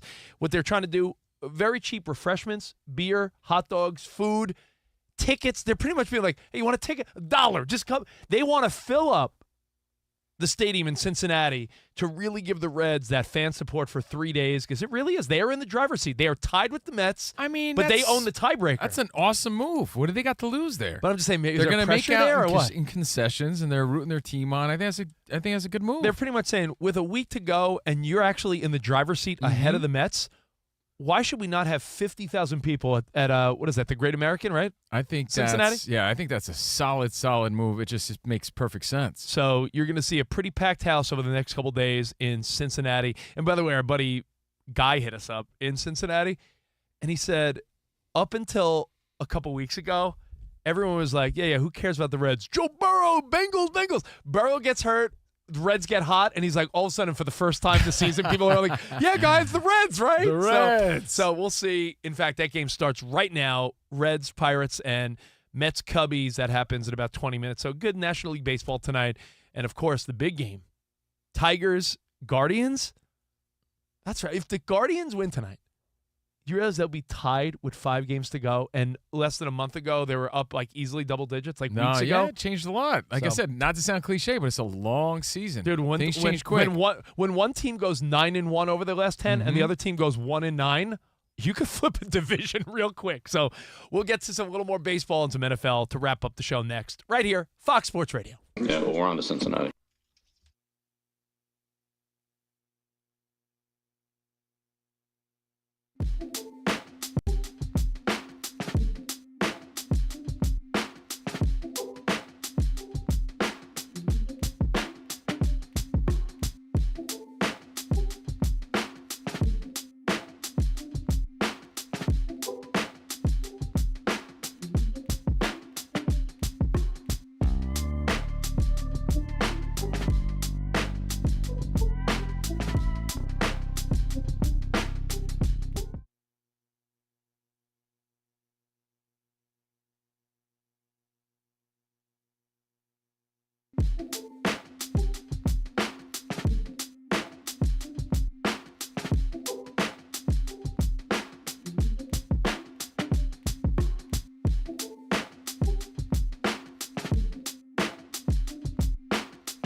Mike Tyson's in the news. He was being interviewed on the Katie Miller podcast and made a really interesting confession. I don't know if you missed it. Here it is. Would you rather be forced to watch The Notebook every Friday night or never be able to watch sports again? I want to watch The Notebook. I love The Notebook. That's one of my best movies. You just lost right there, baby. You lost big time. What are Mike Tyson's other secret favorite movies? When you think about it, there could be a ton of movies, Mike. There's a lot of great rom-coms out there. What would you start with, maybe? Hey, it's Mike Tyson. Hey, guys. I gotta say, I love The Notebook and Rachel McAdams. I love The Notebook like McAdams loves Gosling. I love that movie. Hey, guys, Mike Tyson. Can I give another one I think Mike might like? It was a movie with John Cusack.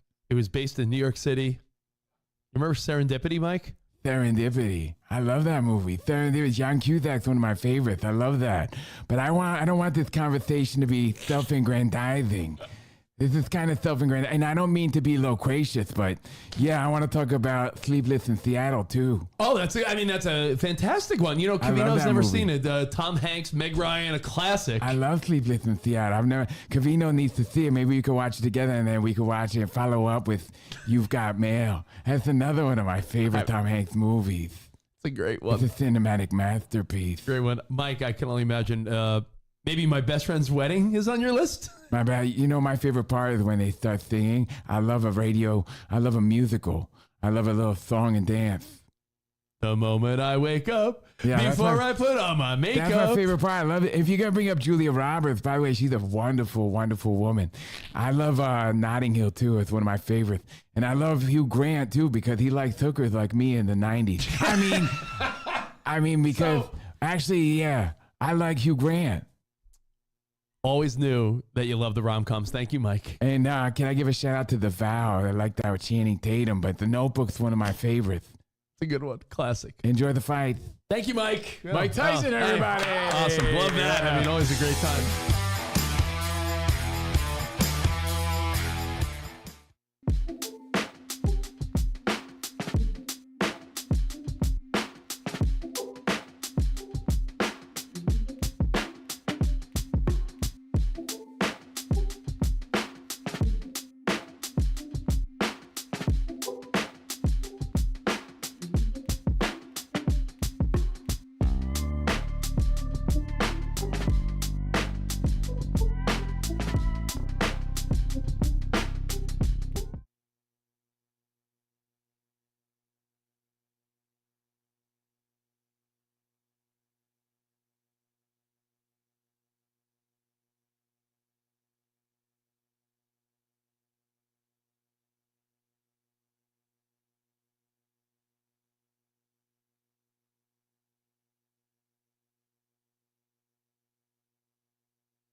Now we got to get into the biggest story, I think, of the weekend, or shocker, I should say. Shocker of the weekend. Everyone's Super Bowl bound Green Bay Packers lose to the Browns. That made me say, immediately. Now, let me preface my weekend real quick, Rich. Yeah. I was at the Dodgers game on Sunday, not because I like the Dodgers. I hope they lose. I'm a Yankees fan. But my daughter, respectfully, Danny G, but my daughter was cheering on the field. I was so pumped about that. Her high school got to cheer on Dodger Stadium field, on the grass. I was like, that's so cool. So I was at the game trying to watch the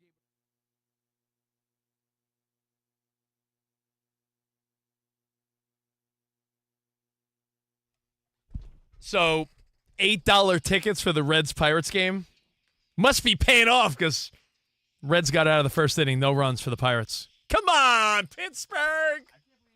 I can't believe you're rooting that hard for the Pirates with your eye patch on and everything. Man. During the break, Rich was listening to a shanty, a sea shanty. He's really fired up about this. There once was a team from Cincinnati. That was pretty cool, man. That was good. Rich is really committed. Rich Davis, Covino, it's CNR on FSR live from the Fox Sports Radio studio. And ever wanted to try an Olympic and Paralympic sport? Try fencing. It's fast, safe, and easy to start. Try a beginner class near you at USA Fencing usafencing.org/tryfencing. That's usafencing.org/tryfencing. Try it. Give it a shot. Why not? And business fluctuations make running your manufacturing business complex. We know this, but staffing your business doesn't have to be tough. Let Express Employment Pros provide the workforce you need. Go to expresspros.com to find the location near you. That's expresspros.com. By the way, C&R. Pirates' favorite show. That's what I've heard. Pirates' favorite show. Number one with Pirates, guys. Just so you know, the Pirates Welcome take to on Treasure the Reds. Island. Yeah. Let me ask you a pregunta, a question for everyone around the room before we watch baseball. All eyes on. Okay, well, I have a question, too, so make it snappy like a rubber band sandwich. All right, that's a good one. Yeah. While I watched the Pirates and Reds on one eye, and the other eye is on the Mets and Cubs. Of the NFL injuries so far, what's the most devastating? Joe Burrow.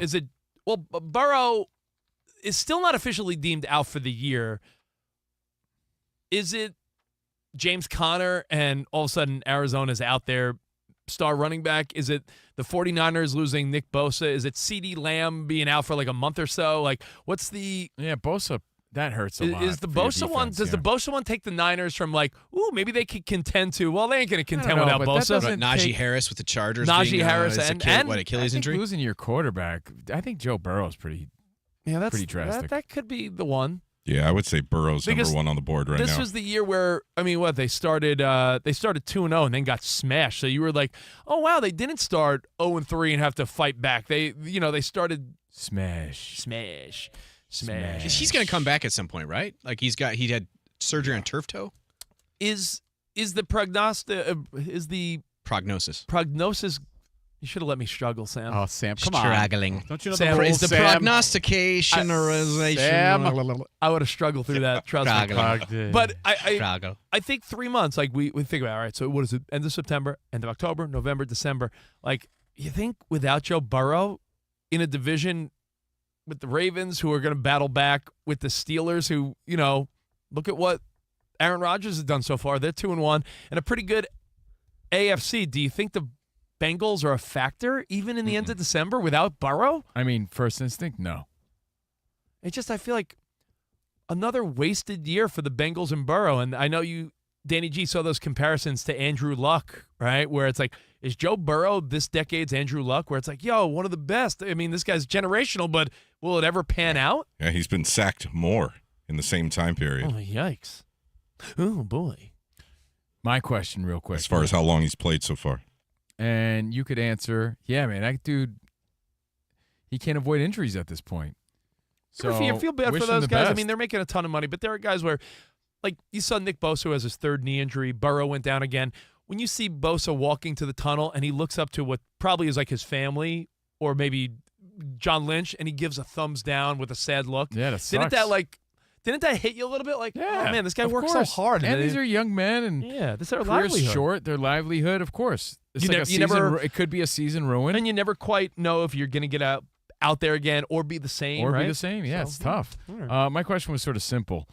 Bigger non-story being that Jimmy Kimmel's back. And when I say non-story, I'm not saying that freedom of speech and your rights is a non-story. I'm saying, like, he's already back.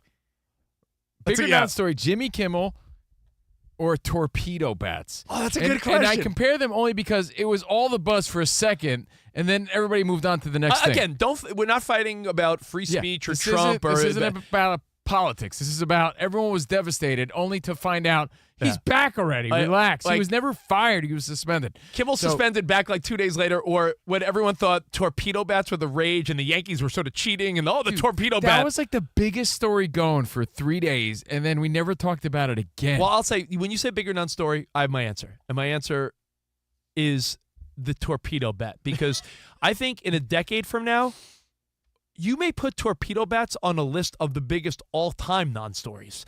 It was the number one sports headline for what? Sam, you remember what, a couple days? Which like never made 10 sense days maybe. Because maybe they had been used the year before. Yeah, it was a couple of weeks. And all of a sudden it was like, no one could wrap their head around this new invention. And is it legal? It's like, yeah, obvious it's legal, you dumbass. And each team in Major League Baseball, by the way, warning track shot for Cincinnati. They're out of the first inning. All right. every team has a couple guys that use the torpedo bat. End of story. Non-stories. That's all. You can chime in at Covino and Rich. All right. Arrivederci, baby. See you in the promised land. God, I'm nervous. Later, Let's guys. go, Mets.